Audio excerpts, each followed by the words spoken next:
Hello friend, आप देख रहे हो हमारा चैनल ग्रो बुक्स।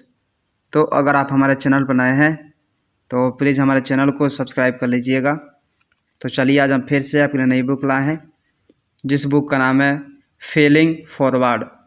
इसका मतलब मिस्टेक्स को सक्सेस स्टोरी में बदलने की कला सीखिए। यानी का लेखक का नाम है जॉन सी मैक्सवेल।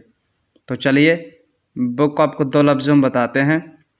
क्या आपको फेलियर के भी पॉजिटिव पर्सपेक्टिव के बारे में मालूम है? अगर नहीं मालूम है तो फिर साल 2000 में रिलीज हुई किताब फेलिंग फॉरवर्ड को आपको ज़रूर पढ़ना या सुनना चाहिए। इस किताब में कई सक्सेस स्टोरीज़ को बताया गया है। साथ ही साथ इस किताब में फेलियर के महत्व को भी बताया गया है। इसी के साथ साथ किताब को सुनने या पढ़ने के बाद आपको यह भी पता चलेगा कि खुद के फेलियर का यूज कैसे किया जा सकता है। यह बुक किसके लिए है? क्रिएटिव प्रोफेशनल्स के लिए, सभी फील्ड के स्टूडेंट्स के लिए, ऐसे लोग जिन्हें रिस्क लेने में डर लगता है, ऐसे रीडर्स जिन्हें कुछ नया पढ़ने में मज़ा आता हो, फेलियर से सीखने वाले लोग। अध्याय नंबर 1, फेलियर को अवॉइड नहीं किया जा सकता है, इसलिए इसे अपनी कहानी का हिस्सा बनाइए। आज का दौर काफ़ी बदला सा नज़र आ रहा है। बदलाव में कोई दिक्कत भी नहीं होनी चाहिए। इस दुनिया में बदलाव ही एकमात्र सच भी है। इसलिए यह कहना भी गलत नहीं होगा कि इस बदलाव के साथ कंपटीशन भी लगातार बढ़ता जा रहा है। इस कंपटीशन के दौर में कौन सी करेंसी मायने रखती है? उस करेंसी का नाम है सक्सेस। लेकिन इसी में एक और खोटा सिक्का है जिसको फेलियर कहते हैं। लोग इस खोटे सिक्के को अच्छा नहीं मानते, लेकिन आपको पता होना चाहिए कि ये एक फेलियर का नाम सिक्का आपके बहुत काम आ सकता है। लेकिन दिक्कत इस बात की है कि लोग इस फेलियर के नाम के सिक्के से कुछ सीखना ही नहीं चाहते। वो बस इससे अपनी जान छुड़वाना चाहते हैं। लेखक इस व्यवहार को ही गलत बताते हैं।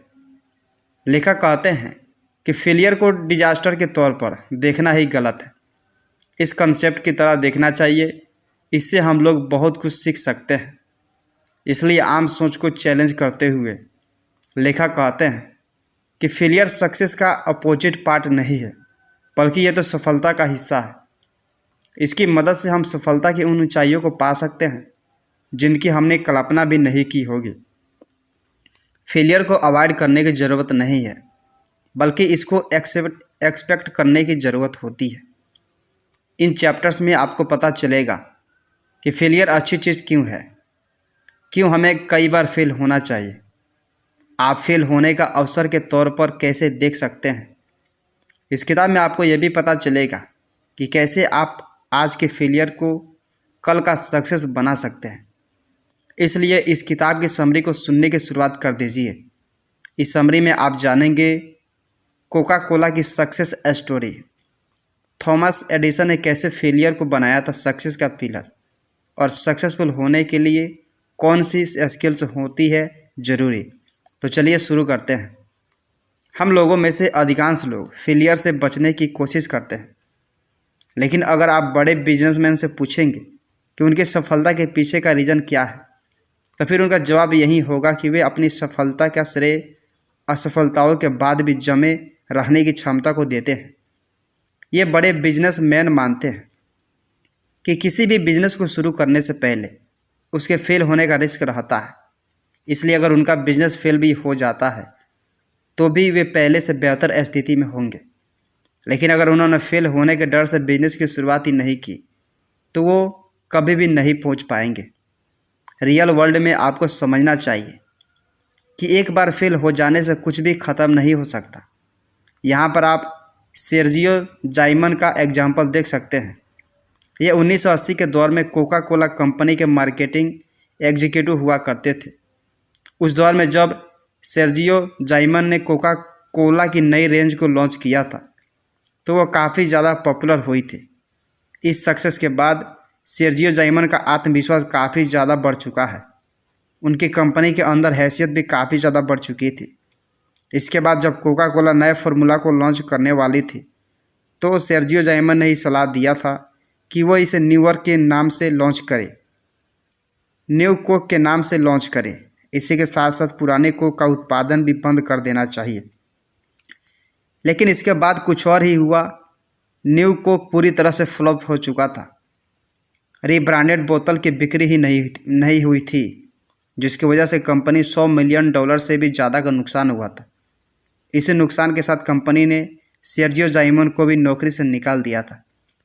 इस नुकसान की भरपाई करने के लिए कोका कोला नई ड्रिंक लॉन्च की थी। उसका नाम उन्होंने कोका कोला क्लासिक रखा था।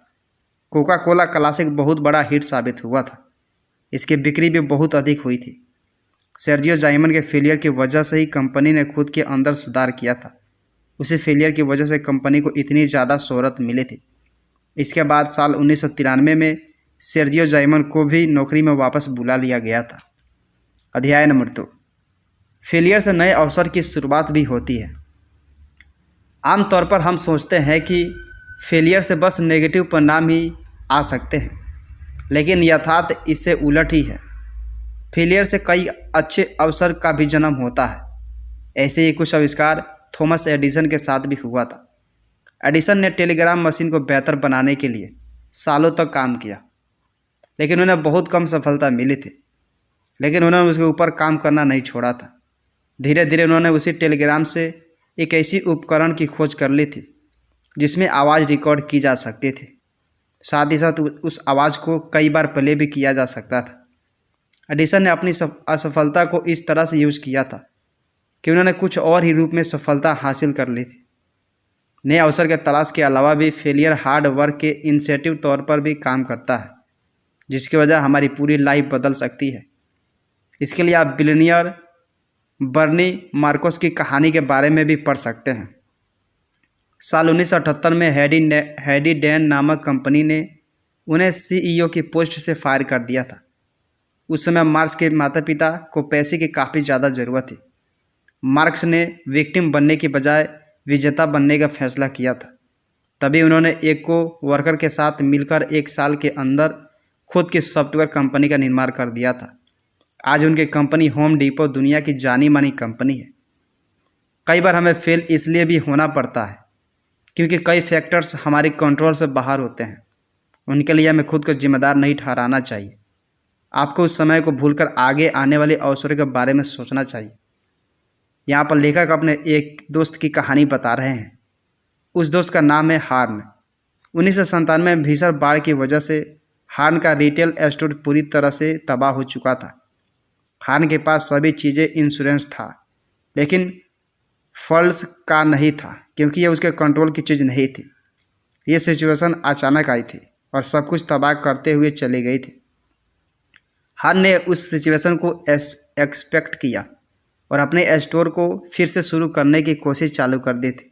हार्न की कहानी से हमें पता चलता है कि हम अपने फ्यूचर को सिचुएशन को समझकर बदल सकते हैं। इसी के साथ साथ हमें समझना चाहिए कि अपनी सक्सेस का क्रेडिट हमें ही मिलेगा, इसलिए हमें अपनी सक्सेस की तरफ लगातार बढ़ते रहना चाहिए। American tennis player Roger Crawford का जन्म हुआ था, तो उनके पास कुछ उंगलियां नहीं थी। उन्हें एक बीमारी थी, लेकिन धीरे धीरे उन्हें समझ में आ गया था कि उनके फ्यूचर के वही जिम्मेदार हैं। इसलिए उन्होंने हयातों का सामना करते हुए संघर्ष की राह पकड़ ली थी। इसके बाद की कहानी इतिहास में दर्ज हो चुकी है। अध्याय नंबर 3, फेलियर को ज्ञान में बदलने की कला सीख लीजिए। सक्सेस आपके दरवाजे पर खड़ी होगी। क्या आप इमेजिन कर सकते हैं कि किसी प्रोजेक्ट में आप फेल हो जाए? ऐसा कोई भी नहीं सोचता, क्योंकि सभी फेलियर को इग्नोर करते हैं। लेकिन फेलियर के अंदर हमेशा पोटेंशियल होता है कि वो आपको कुछ नया सिखा जाए।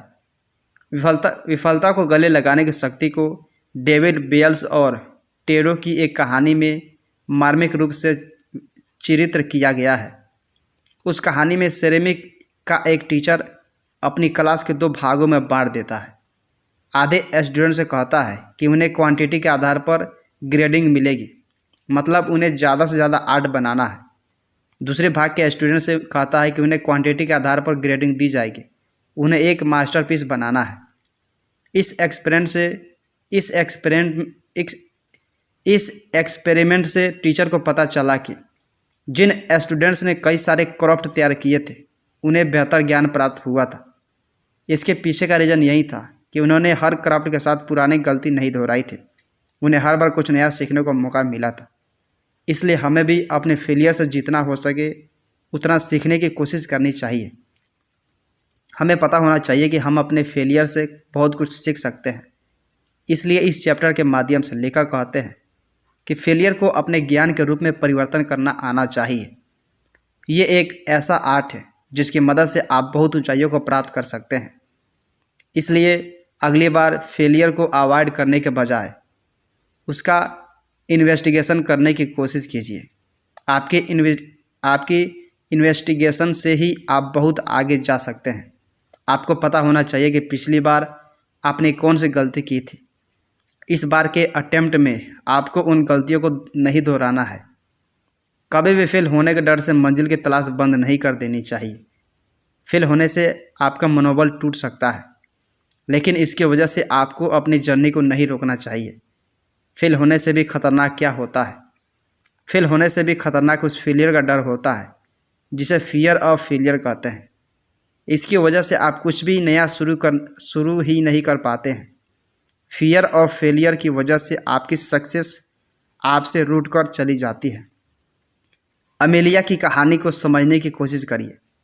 जब इन्होंने पहली बार प्लेन की स्टीयरिंग संभाली तो टेक ऑफ ही नहीं करवा पाई थी, लेकिन उन्होंने अपनी असफलता को खुद के ऊपर हावी नहीं होने दिया था।